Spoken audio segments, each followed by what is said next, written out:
Bu narsaga ekkan odam adashmaydi. Arpani anaqasida somonida 0.35 gacha oziqa puli bo'ladi. 1 gektar yerdan 2 marta hosil olish imkoniyatini beradigan ekin. Toshkent viloyati Chinoz tumanida Dilgiyo Fayz Baraka fermer xo'jaligida dalalardamiz. Bu yerda Abdumajid aka fermer xo'jaligi raisi 2020-yilda arpani Novosatskiy 565 navi ekilgan bu yerda. Abdumajid aka, shu arpa ekish jarayoni, agrotexnik tadbirlar haqida bir ozgina bir aytib o'tib ketsangiz, shu haqida bir. Arpa ekish men как chorvada sifatida meni anaqa bu orzuyim edi. Nega?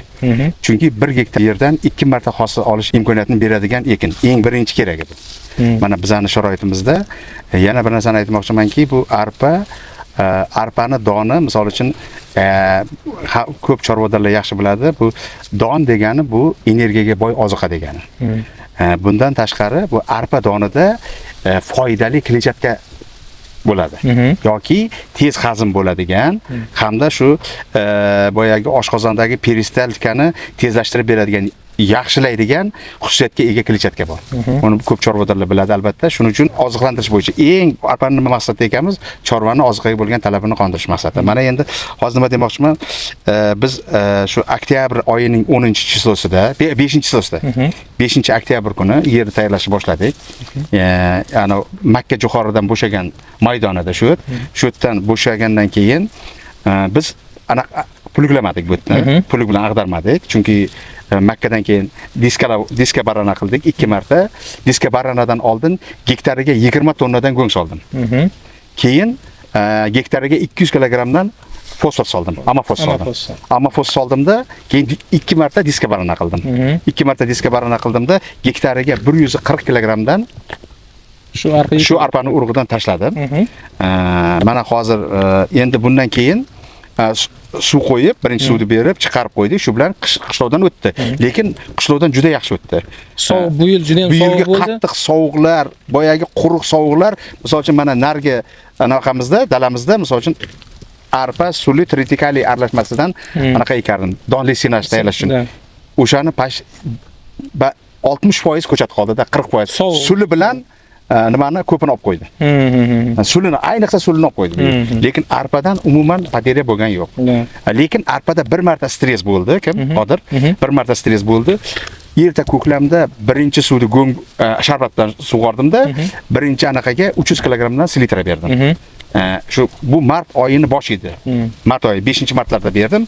Shunday ko'karib yaxshi bo'ldi-da, keyin martdan keyin bir sovuq bo'ldi bizda. O'sha sovuqda 15 gradusga chiqdi.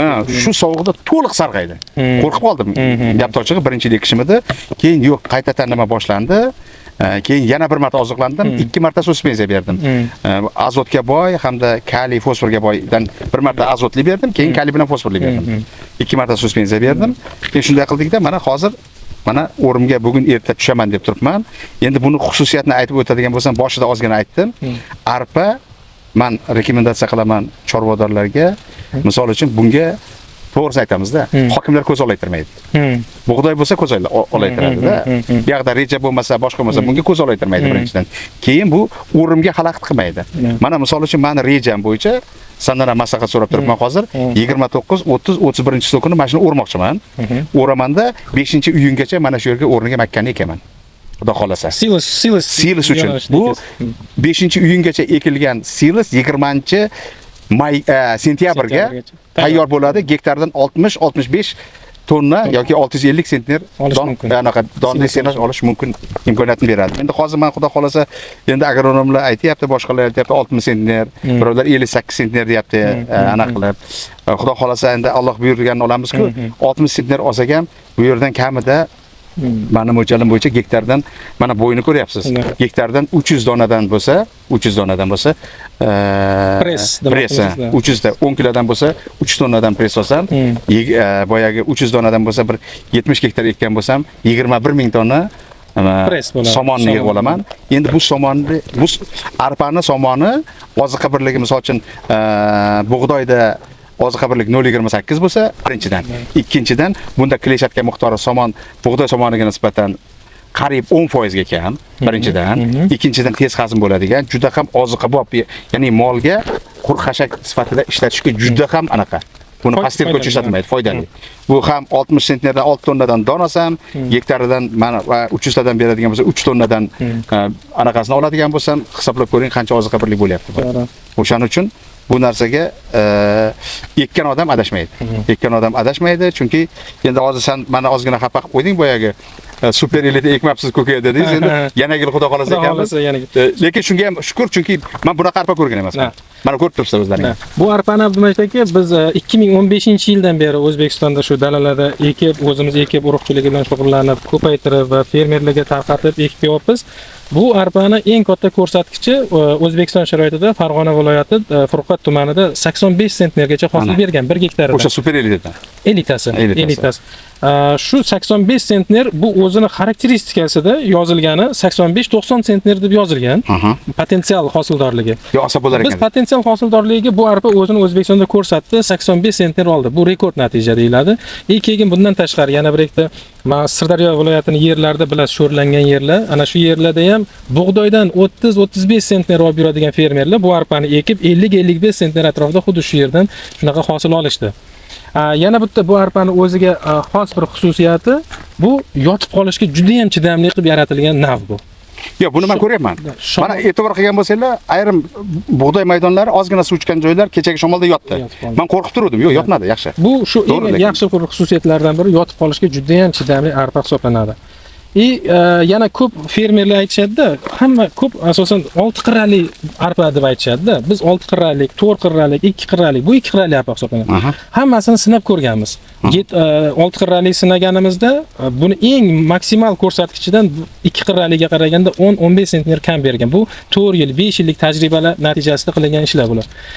Hammasi 4 qatorlik ham, 6 qatorlik ham hammasi 10-15 sentnerga bundan kam berishgan. Shuning uchun biz bu navni hozir olib qolib, ko'paytirish jarayoniga ketyapti. Hozirgacha bu respublika bo'yicha dala maydonlari bir 4-5 ming gektarga yetdi bu arpani hozirgi paytda. Keyin fermerlar yaxshi qabul qilishdi. Boyagi siz aytgandek mana o'ziga xos xususiyatlarini anasi bo'yicha. Yo'q, endi bor-ku, bu men taklif qilaman. Men juda ko'p respublikada men chorvachilik bosh boshqarmasida ishlaganman.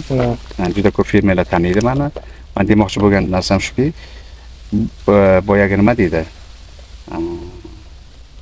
Bizning respublikamizda O'zbekistonda yer maydoni chegaralangan bo'lganligi uchun don bilan chorva mollarini ta'minlash foizi juda ham past. Lekin o'sha fermer o'zi ozgina mehnatini kuchaytirib, mana shu arpadan misol uchun qilsa qariyb 30-40% ga eng kamida. Men endi hisob kitobim bo'yicha bu yil o'zida men bir 70% o'zimni ta'minlash imkoniyatiga ega bo'lay deb turibman-da, xudo xolasa. O'shani shunaqa boyagi donli oziqa bilan chorvani ta'minlash foizi ko'payadi. Bu degani o'z o'rnida go'sht, sut degani. O'shaning uchun bu 4000 gektar respublika bo'yicha bu arpadan ekish juda ham kam. Kamida 100 ming gektar bo'lsa, ana o'shanda nima uchun aytyapman-da?